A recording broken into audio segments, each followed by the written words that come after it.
Welcome student. Today I am going to solve some example which is based on JEE and NEET and which is asked in previous year. Okay. The chapter is magnetic effect of electric current, that means magnetism पे जो questions based हैं. इसके पहले भी बहुत सारे questions मैं करा चुका हूँ. आज जो कुछ नए question के साथ start करेंगे. Now we are starting. There are two questions. पहले question से start करते हैं, फिर दूसरा solve करेंगे. फर्स्ट क्वेश्चन में दिया है कि there are 3 wire infinite length wire, current carrying wire and current is flowing like that. पहला वायर ऐसा है, दूसरा वायर ऐसा है, तीसरा वायर ऐसा है.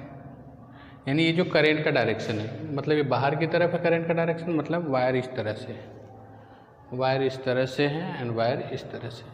इनमें करंट फ्लो हो रही है. ओके.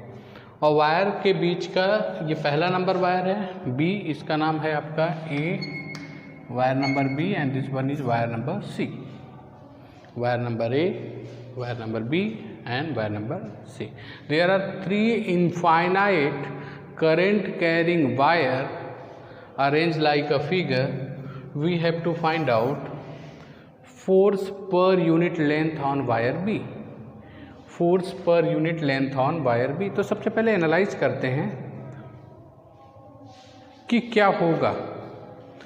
हमने पढ़ा है, जो हम जानते हैं मैग्नेटिज्म में, कि whenever 2 infinite current carrying conductor parallel to each other and if the current is flowing in same direction that means they are attract each other. एक दूसरे को क्या करेंगे? अट्रैक्ट करेंगे.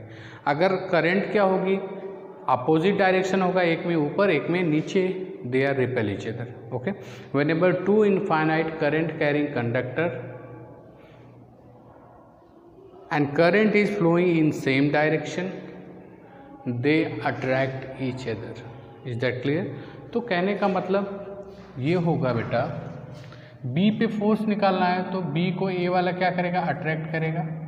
Force on B due to A. अब B सी की बात कर लेते हैं, जो कि बी पे फोर्स निकालना है. यानी 3 वायर है, यानी 3 बच्चे हैं. अगर किसी एक बच्चे को मारना है तो कितने बच्चे मारेंगे? 2 लोग मारेंगे. तो बी पे फोर्स लगाना, तो ए ने लगा दिया, अट्रैक्ट कर लिया. और इसी तरह से सी भी अट्रैक्ट कर देगा. Force on C due to A, sorry due to force on B due to C. Is that clear? Force on B due to C. यानी अगर हम एफ बी ए निकाल लें और एफ बी सी निकाल लें और दोनों को 90 डिग्री पे ऐड कर देंगे. इज दैट क्लियर और नॉट? चलो स्टार्ट करते हैं सोल्यूशन इसका. This question is asked in NEET 2017. तो बड़े आसान तरीके से स्टार्ट करते हैं. देखो, F B A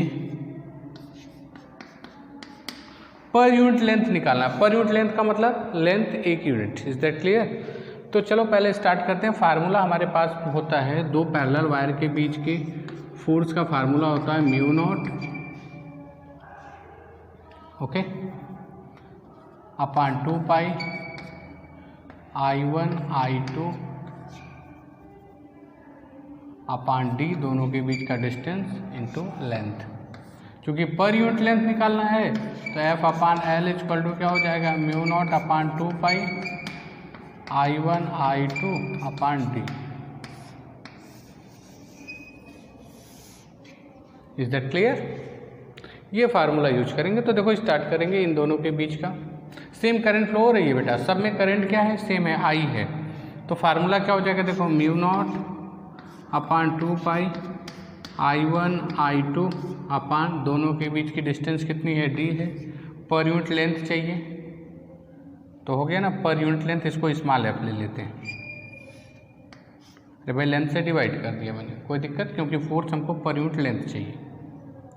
this is equation number 1. Similarly force on B due to C equal to same force mu naught upon 2 pi I1 I2 upon D. That means हो जाएगा F B C equal to mu naught upon 2 pi I square upon D. Force पर unit length small length से divide करने के बाद मैंने इसको लिख देना है स्मॉल एफ. ठीक है ना? इसको लिख देना है स्मॉल एफ. यानी ये भी क्या हो जाएगा? अब दो फोर्सेस हैं आपके पास, force is a vector quantity, they are at 90 degree. तो 90 डिग्री मान लो, ये देखो दोनों का मैग्नीट्यूड सेम है, तो सेज हमने मान लिया mu naught upon 2 pi I square upon D equal to क्या मान लेते हैं एक्स, फिर बाद में एक्स से रिप्लेस कर देंगे वैल्यू। अब दो फोर्सेज हैं 90 डिग्री पे, तो एफ आर इक्वल टू क्या हो जाएगा, resultant under root A square plus B square X square plus X square. F R equal to क्या हो जाएगा बेटा, एक्स रूट टू, एक्स की वैल्यू हमने मान लिया है, रिप्लेस कर दो, क्या हो जाएगा, resultant force equal to mu naught upon 2 pi I square D under root 2। Is that clear? Option में कुछ ऐसा दिख रहा है 2 2 2 2, देखो under root 2 mu not I square upon 2 pi D है, नहीं है। रेशनलाइज करके देख लेते हैं एक बार, ओके रेशनलाइज करके देख लेते हैं। तो रेशनलाइज करोगे तो ऊपर क्या हो जाएगा बेटा, 2 हो जाएगा, ये हो जाएगा 2 mu not I square upon 2 pi under root 2 D. Is that clear? 2 2 क्या हो जाएगा, कैंसिल हो जाएगा, तो mu not I square upon under root 2 pi d. Which option is correct? D option correct. This question is asked in NEET 2017. Now we are moving towards next question. Note it down it.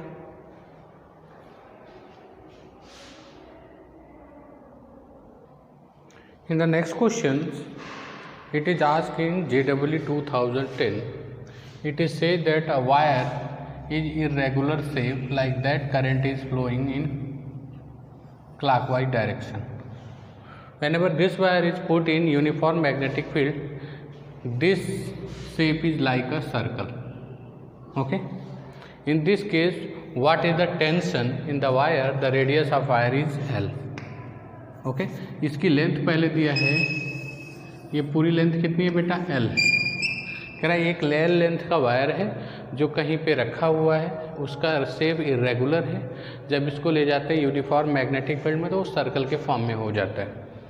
तो कह रहा है इस condition में हमको tension चाहिए। तो tension के लिए क्या होगा, हमने क्या करना, इस वायर को बनाना, पहले ध्यान से देखना। ओके, तो एक छोटा सा एलिमेंट लेना है हमको, वेरी स्मॉल एलिमेंट।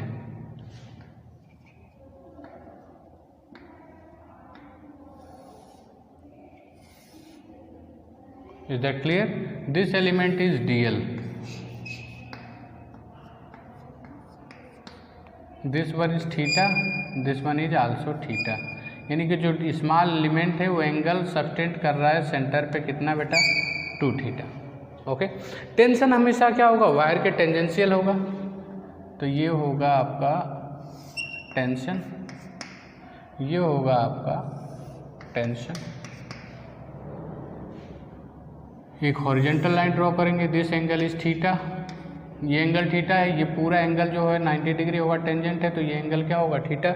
इस टेंशन के दो कंपोनेंट होंगे बेटा, T cos theta and this one is T sin theta. ये एंगल भी थीटा होगा, खैर उससे कोई मतलब नहीं है। इसी तरह से इसका हॉरिजॉन्टल कंपोनेंट, ये थीटा एंगल है तो T cos theta and this one is T sin theta. Okay, in the given figure T cos theta are equal and opposite, that's why they are cancel each other, only T sin theta can be added। यानी total tension क्या हो जाएगा आपका, okay 2T sin theta.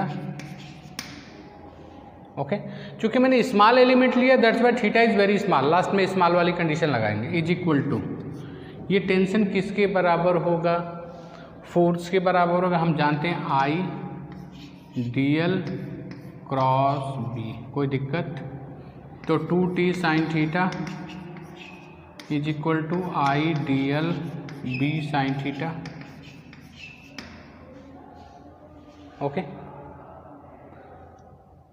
और यहाँ से थोड़ा सा कर लेते हैं, हम जानते हैं थीटा इज इक्वल टू क्या होता है, theta is equal to R लिखेंगे, since theta is very small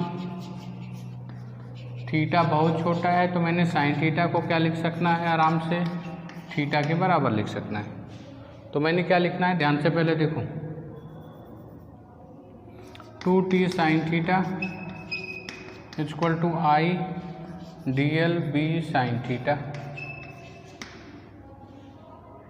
okay, अब देखना बेटा यहाँ पे थीटा इक्वल टू क्या होता है, arc upon radius, theta equal to arc upon radius, 2 theta equal to arc dl upon radius. तो क्या हो जाएगा, dl equal to cross multiply करोगे तो dl इक्वल टू क्या हो जाएगा, r इंटू 2 थीटा। क्लियर है, क्या लिखेंगे, r इंटू 2 थीटा। चूँकि ये वैल्यू जो होगी, ये थीटा की वैल्यू क्या हो जाएगी, 90 डिग्री होगी, क्योंकि मैग्नेटिक फील्ड हमेशा क्या है, अंदर की तरफ, करंट कैरिंग से कहीं से भी टेंजेंशियल डालोगे तो ये वैल्यू 90 डिग्री है। तो साइन 90 लिखेंगे बेटा, साइन 90 की वैल्यू क्या होती है, 1 होती है। तो t साइन थीटा आई dl b।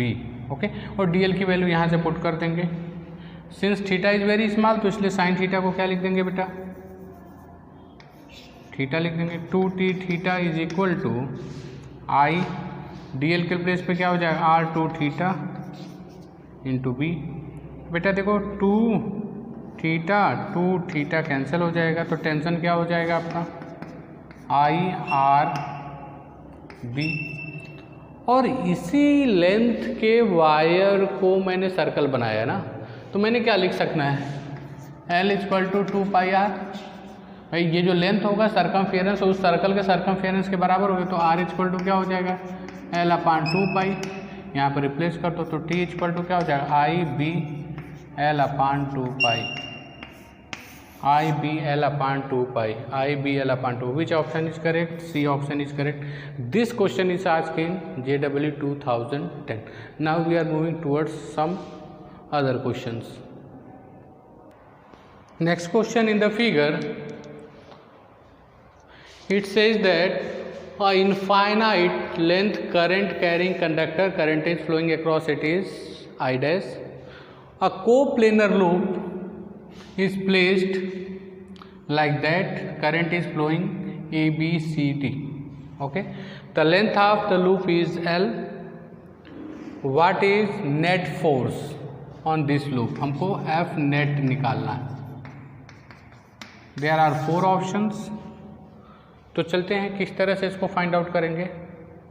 तो पहली बात तो ये बात कर लेते हैं बेटा, इसके चारों साइड्स हैं। ओके, तो इस वायर के थ्रू यहाँ पे मैग्नेटिक फील्ड जो होगी, इधर इस साइड क्या होगी, इस वायर को पकड़ोगे राइट हैंड थंब रूल के अकॉर्डिंग, तो फील्ड क्या होगी बेटा, अंदर की तरफ होगी,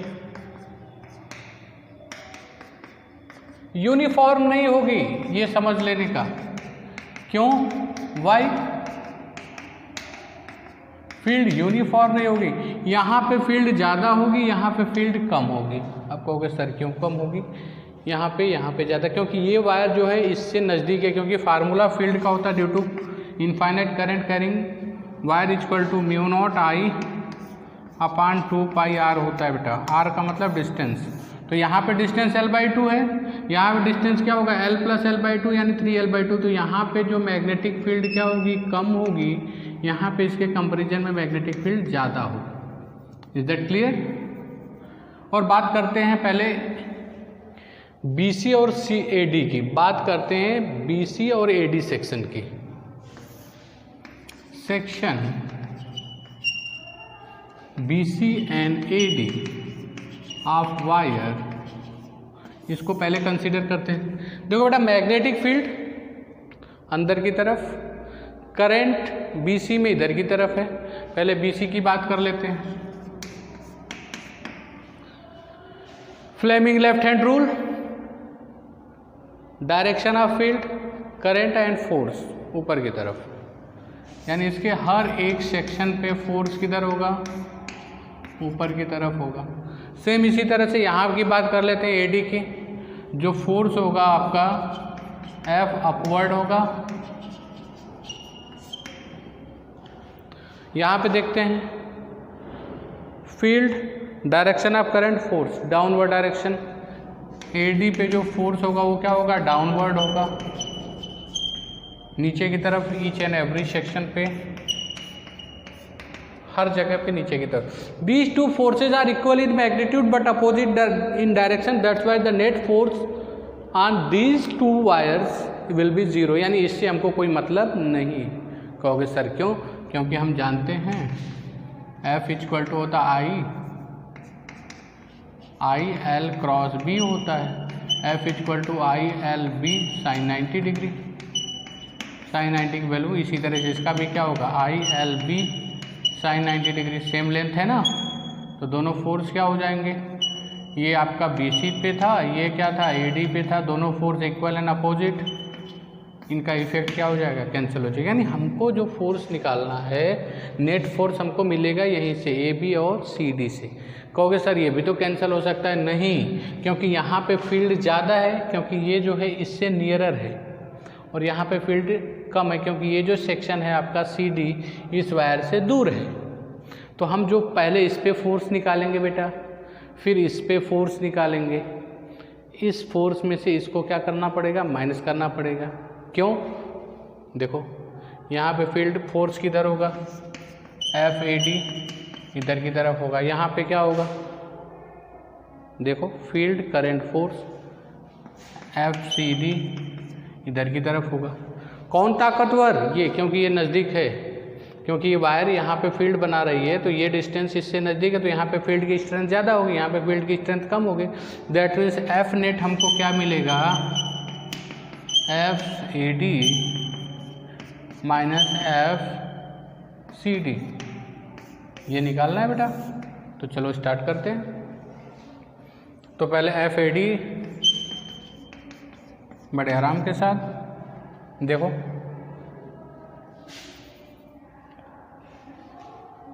आई एल क्रॉस बी, देखो बेटा आई एल क्रॉस बी होता है, तो देखते हैं, देखो आई एल, इसकी लेंथ क्या है, एल है, क्रॉस बी मतलब बी साइन 90 डिग्री, क्योंकि देखो बी अंदर की तरफ है, करंट ऊपर की तरफ है, यानी एल का डायरेक्शन वही होता है जो करंट का, दोनों के बीच का। साइन 90 की वैल्यू 1 होती है, लिखने की ज़रूरत नहीं। तो देखो बेटा आई एल बी की value mu not I upon 2 pi R की जगह क्या, L/2। Is that clear, is that clear और नॉट? हाँ, ये मैग्नेटिक फील्ड यहाँ पे मैग्नेटिक फील्ड कितनी दूरी पे, L/2 पे, mu not I upon 2 pi R की जगह क्या हो जाएगा, L/2।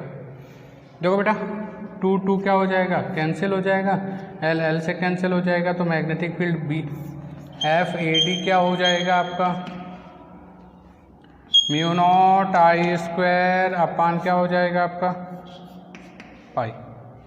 अब थोड़ा सा मिस्टेक्स हुआ हमारे से, ILB, तो ILB तो सही लिखा है, ये जो मैग्नेटिक फील्ड में लगाएगा तो यहाँ पे करंट, जो ये वायर में मैग्नेटिक फील्ड लगा रहा है, तो इसका जो मैग्नेटिक फील्ड का फार्मूला लगाएंगे mu naught I dash. Is that clear, क्योंकि इससे करंट आई डैश फ्लो हो रहा है, तो कुछ नहीं करना है बेटा, I dash. Is that clear, FAB noted down. इसके बाद चलते हैं,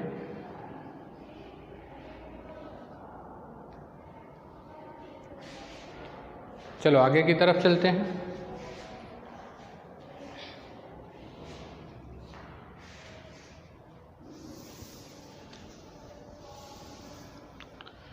नाउ FCD, देखो ILB mu naught I dash upon 2 pi L plus L/2। कोई दिक्कत, चूँकि इसकी डिस्टेंस यहाँ से कितनी, L/2 plus L, magnetic field यहाँ पे ये लगाएगा मैग्नेटिक, तो क्या हो जाएगा आपका FCD equal to IL mu not I dash 2 pi, ये हो जाएगा 3L/2, 2 कैंसिल, L कैंसिल, तो FCD इक्वल टू कितना हो जाएगा बेटा, mu not I dash upon 3 pi. Okay, ये वाला फोर्स स्ट्रांग होगा क्योंकि ये वाला सेक्शन इसके नज़दीक है, ये वीक होगा, तो नेट फोर्स क्या होगा, मैंने यहाँ पे लिखा था, तो F नेट क्या निकाल लोगे आप, FAD, AD नहीं बेटा, AB, FAB, ओके, FAB देखो यहाँ लिखा है FAB माइनस FCD, CD। तो F नेट इक्वल टू कितना हो जाएगा बेटा, FAB की value mu not I dash upon pi minus mu naught I dash upon 3 pi. Is that clear? अभी F नेट काउंट करने के लिए मेरे को कॉमन क्या कर लेना है, mu not I dash upon pi common करोगे तो 1 minus 1/3। Okay, is that clear और नॉट? 1 माइनस 1/3। तो F net equal to how many, mu not I dash upon pi, ये हो जाएगा 2/3। F नेट इक्वल टू क्या हो जाएगा आपका, 2 mu not I dash upon 3 pi. कौन सा ऑप्शन सही है, 2 mu not I dash I upon 3 pi, which option is correct? ये option is correct. This question is asked in NEET 2016। तो इस तरह से सोचोगे तब क्वेश्चंस बनेंगे। आप जल्दी जल्दी भी कर सकते हो, कोई दिक्कत नहीं है, वो तो बताने के लिए तो आपको सिखाना है। तो इस तरह से क्वेश्चंस आपके नीट और JEE में आते हैं क्वेश्चंस, ठीक है। तो आज हमने पर्टिकुलर इस टॉपिक पे 3 क्वेश्चंस किए। नेक्स्ट में हम आएंगे तो और कुछ नए क्वेश्चन के साथ मिलते हैं। तो आज के लिए इतना ही। Okay, thank you.